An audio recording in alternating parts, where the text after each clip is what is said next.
ဒီတည့်တီးကိုဘာလို့ဆိုင်ကောင်းမလဲစဉ်းစားစမ်းငပိနဲ့တုတ်ဆိုင်ကောင်းမလားအမှုန့်နဲ့တုတ်ဆိုင်ကောင်းမလား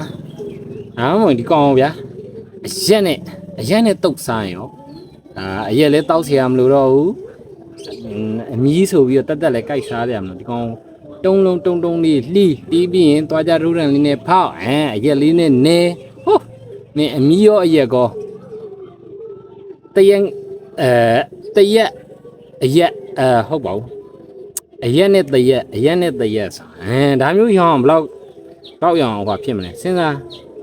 တို့ဘားတွေမှာလေတရက်ဆိုပြီးတော့ရောင်းမယ်